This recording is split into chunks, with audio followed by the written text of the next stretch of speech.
All right, apparently Davante Adams felt disrespected by the San Francisco 49ers. This is what happened. According to Mike Silver in a report that he posted to The Athletic, the San Francisco 49ers were in pursuit of signing wide receiver Davante Adams.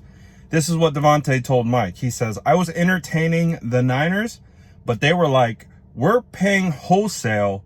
We ain't paying retail. I didn't talk to them, but that's what my agent told me like 5 times, that quote." And I was like, okay, well, I'm not a wholesale type dude. So what that means is, from Davante Adams' perspective, he believes he was lowballed by the San Francisco 49ers. Now, this could be perceived in a multitude of different ways. I've already seen multiple fans kind of talk about this. Let's talk about the fit. Davante Adams is a phenomenal wide receiver. Like, let's not get that twisted. I still think he's got juice left. And it would have been a great addition to the San Francisco 49ers. However, I never saw it as a great fit. When you look at what the 49ers are doing right now and the type of offseason that they've had, and then you look at their current wide receiver room with Brandon Ayuk, hopefully we'll be back around week 1. You have Jawan Jennings, Ricky Pearsall, #1 draft pick.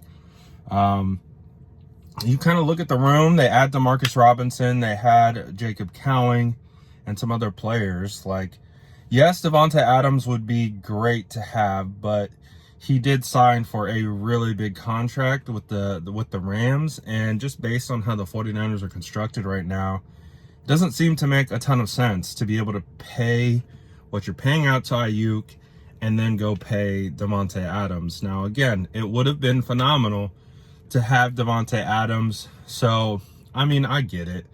Like, I'm not too upset about this. I think a lot of fans have taken an opportunity to be like, oh, surprise, the 49ers lowballed someone. And, you know, there's probably some feelings that are left over from the way the Dre Greenlaw situation went out, where it's pretty much we're all under the impression that the 49ers did not present their best offer and right out the gate. And so the Dre had already made his decisions really early on in the process, and they tried to come back and ultimately beat what the Denver Broncos had submitted to him, but it was too late. The damage was already done.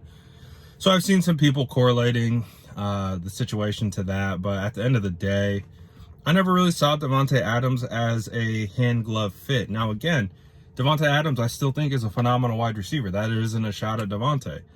I just don't think for what he signed for, it made sense. I would rather have George Kittle. I'd rather pay George Kittle than pay Davante Adams. So that's kind of where I'm at with it. I don't think it's that crazy of a situation, but obviously when a player comes out and kind of reveals, behind the curtain of what a negotiation was like, especially with the San Francisco 49ers, and he clearly didn't like what the 49ers were telling him. Now that becomes an interesting element because the 49ers play the Rams 2 times a year. So is Davante going to, have something a little extra to play for, feeling disrespected by the San Francisco 49ers? They don't know my worth. I don't know. We're going to see, but I'm curious to know, what do you guys think about that? Let me know. I'm actually on my way to the airport. I'm going to be headed to Green Bay to cover the NFL draft. It'll be my first time being credentialed to cover the NFL draft, so I'm super excited about it. And we'll see what happens. So let me know what you guys think in the comments below. And as always, make sure to like and subscribe for more updates.